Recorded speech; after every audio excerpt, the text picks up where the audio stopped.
Hi, I'm Dr. Linda, and this video is about meditation. It's the first in a series, and I'm going to start out with the basics. I'm talking the bare bones basics. So if you could, no ifs, I know that you can. I want you to forget everything that you know about meditation as of this point right now. You can bring it back in later if you want, but for right now, just wipe the slate clean, forget everything that you know. Don't pull in any information that you know. I'll tell you, you can do that later on. After you get done with the whole series, then you can do that right now.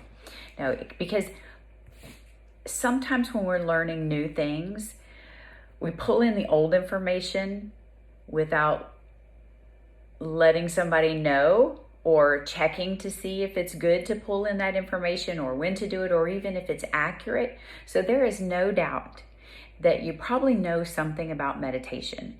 In this video, it doesn't matter if you're a brand new beginner. It doesn't matter if you've been doing meditation for years. It does not matter. It's just about learning something new. And then after you learn it and you get a full grasp on everything new that you've learned, then pull in the information that you've taken or that you've learned from the past or that you already incorporate into your life and put it all together and create your own definition of meditation or your own practice or whatever it is, because really meditation is whatever it is that you want it to be for real. So I'm going to teach you how to do that. It's not about sitting on the floor cross-legged with your fingers in an om and humming. You could do that all day long, and that is meditation. But that's not all meditation is. Meditation is so much more. And everybody can meditate. Everybody. And they probably do already. You already meditate in so many ways that you probably don't even know. So for instance, my favorite when I'm teaching kids or teenagers, young adults, about meditation is if you've ever been in a car and somebody has passed gas and all of a sudden you smell it and everything that you were thinking and singing on the radio or that you were talking about with somebody, it is gone out of your head because the only thing you can do is concentrate on that smell and oh my gosh, where did it come from? What am I going to do next? And all of that. Okay. So when we have the ability to hyper focus on one thing, that's meditation. It doesn't matter if your arms are flailing and you're yelling at people. What it matters is that your focus is on one thing. One thing. And that's it. So you meditate all day long without realizing it. So then you might be asking, okay, well then why am I not at peace more, okay? Or why can I get my thoughts together? And all of that. Meditation is so much more effective when it's intentional, because then you get the added benefit of doing all kinds of other things at the same time that help your body. For instance, a lot of times when people meditate, they focus on their breath, which regulates their oxygen intake. And that does all kinds of good things for you. It also calms the body. And then people focus on what their body's doing and whether it's relaxing or they're moving or they're holding tension or something like that. So they're not only meditating, but they're also paying attention and being aware of something else and controlling that.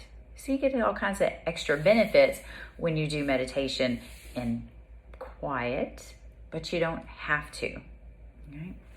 So other ways that people meditate is when we're doing activities and you're focused on that one activity. So for instance, let's say you're standing at the kitchen and you're washing dishes and you are just so engrossed in washing those dishes, and scrubbing and looking at all the food on it and making sure it's clean and wiping it off, all of that stuff. And if you are focused on that process, that's meditation. So I bet you do meditation when maybe you're folding clothes or making the bed or cleaning the tub or just any kind of repetitive like chores. Sometimes people call it busy work. because your mind's not going 100 miles an hour and you're just focused on the task at hand, that's meditation.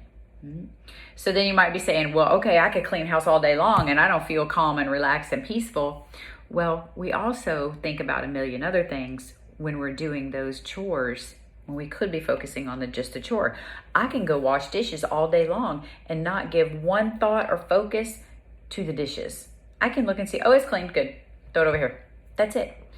So while we all know that we can meditate, and we probably don't do it enough. All right. So meditation comes in all shapes and sizes, all forms. There's no minimum limit to it. There's no maximum limit to it. It's just about doing it, being intentional about it, and absorbing it. So we're going to do a couple of things today. The first is just take a big, deep cleansing breath, because you know that we do that. It's like we huff and we puff is what I call it. And it clears out our head. It's like, just get it out. Just take a big breath and push it out through your mouth. And it's okay to do that anytime throughout the day, that you just need to clear your head and let it all out and let it go. Just a sigh. You can even roll your eyeballs with it. I don't care. But get it out. So take some cleansing breaths. And then what I want you to do is to first make sure that you're sitting down and you're comfortable. I don't care if you're leaning forward. I don't care if your legs are crossed. I don't care about any of that. I just want to make sure that you are comfortable. Make sure that your hands and your feet are touching something. So if you're sitting on a couch or in a chair and your feet don't touch the chair, sit on something else or cross your legs. But I want your hands and feet to touch something. They can touch each other. I don't care. Make sure they're touching something and they're relaxed and comfortable. Our hands and our feet ground us. They pull in energy and they release energy. They absorb energy and they give it away. Our hands and our feet ground us. So we feel a sense of comfort when they are touching things, not just with the fingertips, but when they're touching things. So when you meditate, at least in the beginning, I want you to touch something with your hands and feet, and I want you to be aware of what you're touching. So take a cleansing breath, and when you exhale, close your eyes.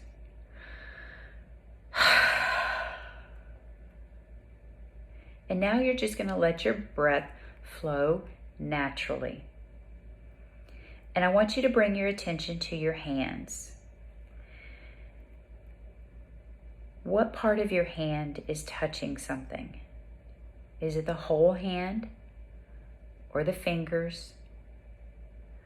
Is the base of the palm touching? How about the thumb? Is it the outside edge or is it flat? Spread your fingers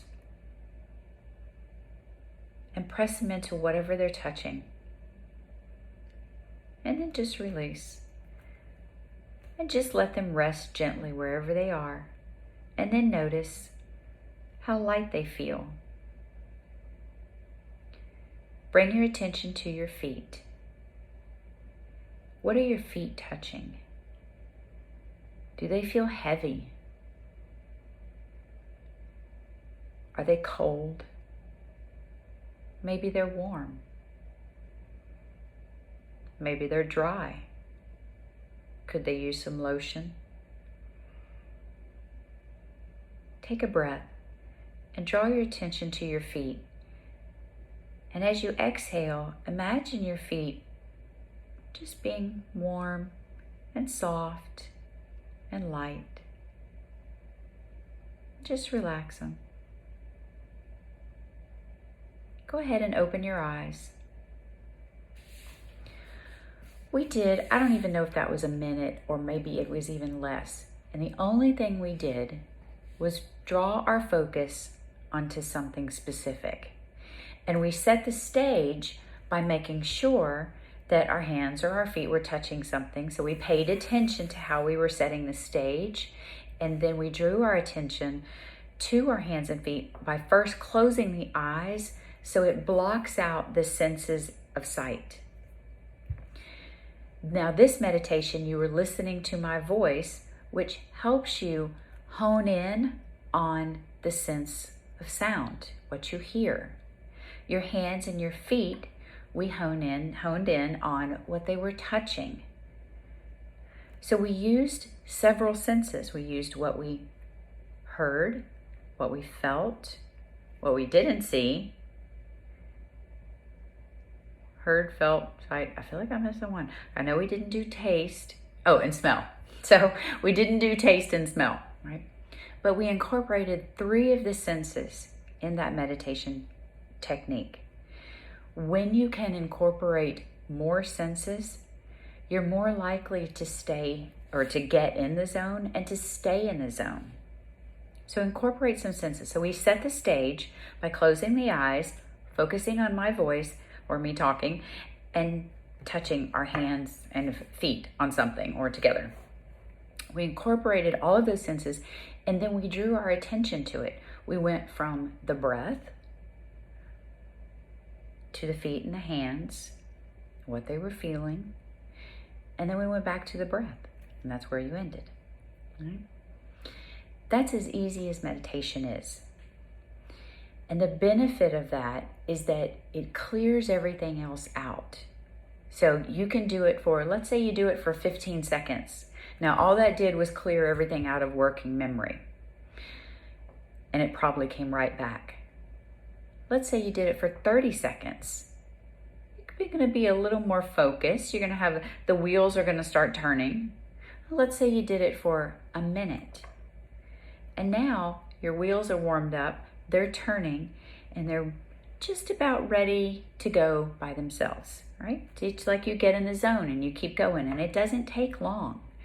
What happens is that we get distracted, and it keeps us from getting into the zone sometimes. So when that happens, bring yourself back to one of those senses or all of them and kind of go through them. Even though your eyes are closed, you can see the darkness. You can draw the eyes down in the cheekbones and create that sense of darkness.